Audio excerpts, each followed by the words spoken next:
Two things you'll notice in this video. The very first thing is that, first of all, the lighting is horrible here. Second thing is that you'll see a lot of shaking in this camera. You see this camera right here? When I put it here, it's going to be shaking a lot. But then also the third thing, there's three things, not two things. Third thing is that you're going to be hearing a lot of noises from the outside, from people, from just literally everywhere. So right now I'm in a hotel in right near Masjid and Nabawi. Alhamdulillah, bro, I feel so blessed for some reason.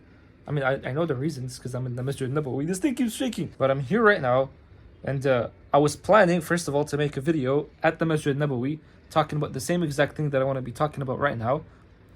But I realized I'm a bit too shy to be out there making a video with everybody listening to me and stuff like that.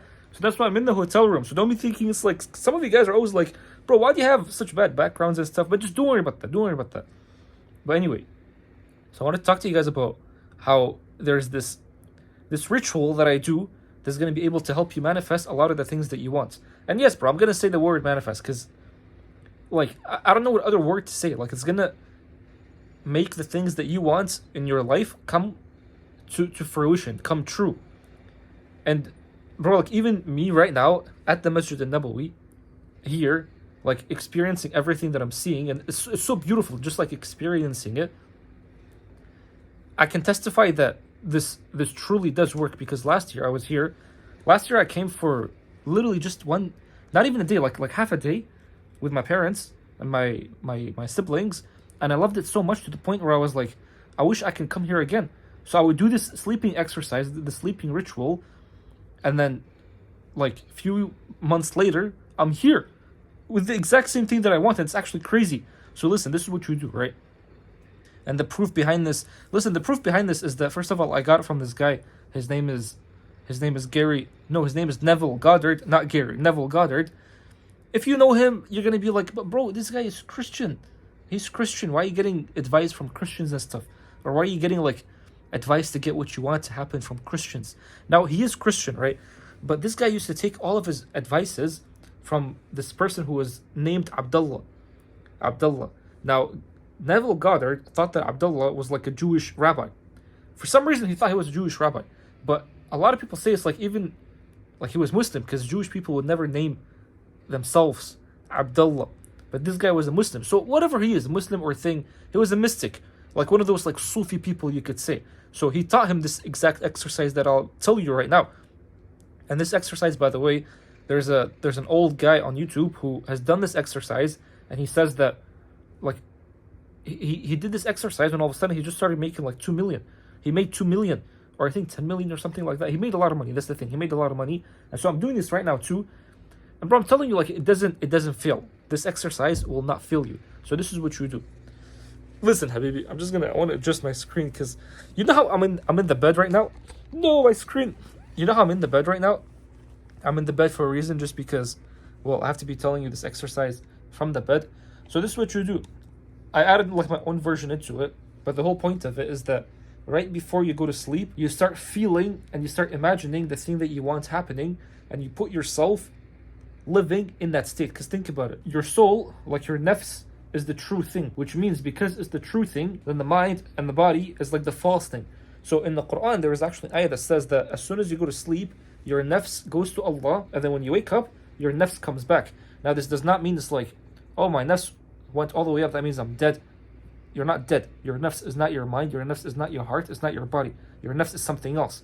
So the nafs goes to Allah, and then it comes back. That means this nafs went to the unseen world, and then it came back. So what this guy discovered is that, well, the way you activate the nafs is through feelings like emotions.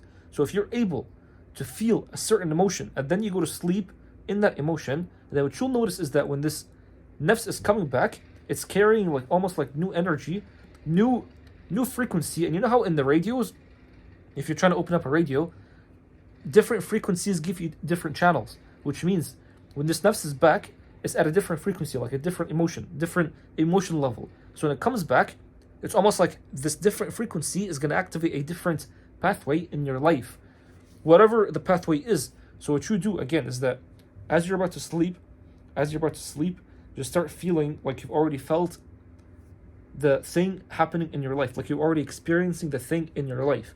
Now what I do, this is exactly what I do. And don't worry about the thing shaking and stuff like that. So what I do is that as I'm falling asleep, right, I first of all try to relax every single muscle in my body. Every single muscle, try to relax it. Which means it's like, your forehead right here. Like some people, they have tensed foreheads. Your jaws, you have tensed jaws. Your shoulders, you have tensed shoulders. So just try to relax everything. And the reason why that is because if you're relaxing everything, every muscle in your body, then you're basically in a state of Islam. This is what I mean. You know how when we're doing like a zabiha, like slaughtering an animal, you do know, you saying the name of Allah on this animal, it's relaxing all of its body, so it becomes in a state of submission, in a state of non-resisting, in a state of Islam, and then you slaughter it through the jugular vein. And I was thinking of that. I was like, bro, like this is exactly what we need to be doing too. If you're trying to like have control, if you're trying to have control over the mind, then what you need to be doing is basically relax every single muscle, because if you're in a state of non-resisting, in a state of Islam, then it becomes easier to control. It's such an oxymoron, but once again, all of life is a paradox. Like I was saying, it's like in order for you to go up, you have to first go down, which means in order for you to go to heaven, you have to first humble yourself and go down. So in order for you to control your mind, you have to first of all let go, surrender, submit, don't resist. And it's so beautiful. So this is the first thing. The very first thing is that just relax everything and focus on your breath, because if you're focusing on your breath, then you're not thinking of the past and you're not thinking the future, because your breath is always in the now. Your breath is always in the present moment. So when you forget the past, when you forget the future, then you start relaxing and you're just in a state of non-resisting, just relaxing. Then in this moment, this is when you can start thinking. You'll notice that it becomes easier for you to think of the things that you want. So just start visualizing, start imagining, literally just start imagining. Because here's the thing, there's an ayah in the Quran that says, وَآتَاكُم مِّن كُلِّ مَا سَأَلْتُمُوهُ, like Allah has given you from everything you've ever asked. Which basically means, if you ask something of Allah, then that's it, it's done. Don't be thinking that as soon as you ask something of Allah and it didn't come out into like the outside world, then it didn't happen. That's false, by the way. As soon as you ask something of Allah, the true believer, the one with not just in a state of Islam, but like in a state of ihsan, the true believer, the true muhsin, is going to be like, because I asked Allah, that means it's already done. It already happened. And you'll know if it happened, by the way, if you can easily visualize it.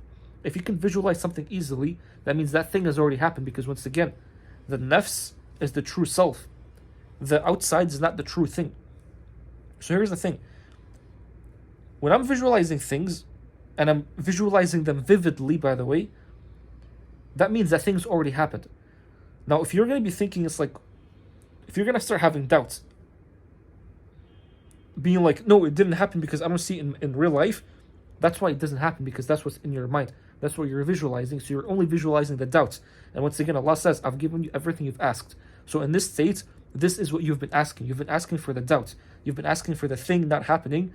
You've been asking for the thing, confirming that the thing is still not in the outside world. But now, if you're going to be believing and seeing and visualizing the thing in your mind first, before it comes out to the real world, and you're truly believing in that, that's when you'll notice in the real world, that's when it's going to start happening for real. I hope I'm making sense, because this stuff is so powerful. I'm telling you, this stuff is so powerful. You ask any rich person, they all know this. They all know all these laws. These laws are so powerful. If you just apply them, you'll notice a difference in your life too. And it's so funny because, like, you're already using them, just so you know. That's why they say, don't go to sleep angry. Don't go to sleep angry at someone, because if you're sleeping in the state of anger, because sleep is powerful. Sleep is like the cousin of death. It's very powerful because it's the doorway to the unseen. So if you're sleeping in a state of anger, you'll notice that your life, when you wake up, is going to start manifesting in just anger. That's what your life is going to be, just a life of anger.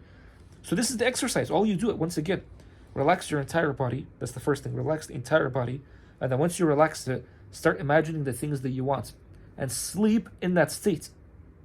Literally, sleep in that state. I'll give you an example. So what I would do is that, like, I would relax everything, focus on the breath and all that stuff. And if you're finding it hard to relax, just start reciting La ilaha illallah, like the name of Allah, because that's what you even recite when you're doing slaughtering to the animal. And then the animal relaxes consciously. So what you would do again, relax, and then I would basically, for example, imagine me taking out my phone and just like seeing a bank balance in my phone. That's the first thing. Or sometimes I would see myself, like for example, giving my parents money to the point where they're so happy, and I'm feeling that emotion, like I'm actually feeling the emotion of them being happy and me being happy, or like me providing for like my family, my wife, and all that stuff, and just seeing them happy, and then basically experiencing that emotion. What you'll notice after that is that if you're feeling the emotion strongly and you're visualizing vividly, and then you go to sleep in that state, just know that it's done. That's it, it's done. Because Allah gives you everything you've ever asked for. And you asked for here. You asked for here. You don't just ask being like some people I see them in the masjid, they're just like, please, please, please, Allah, give me this, give me this, give me this. That's not how you ask. Like sure, that could work. I mean, most of the time, that's why it's not working, because you're just asking from, it's almost like you're asking from a state of form. You're asking from a state of density. But then when you ask from a state of feelings, and a state of like feeling the thing, and then you sleep in that state. So your nafs goes to Allah in that state, and then it comes back. Don't tell me it's impossible for it to come back and then that thing happening. That's impossible. When it comes back, and you've already slept in that feeling, then that thing is definitely going to happen. There is no way, bro. No way that that's not going to happen. So try it. Try it for a bit. I've done it for a lot of the things, bro. For a lot of the things that I want. Try it for a bit.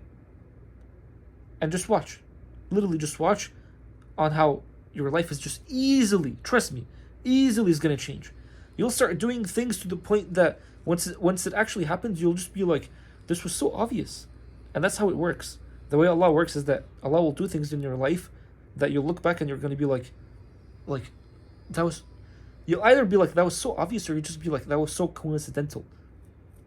But either way, the thing that you want is 100% going to happen. So I hope this video was helpful. Dang, bro, if it was, just let me know, man.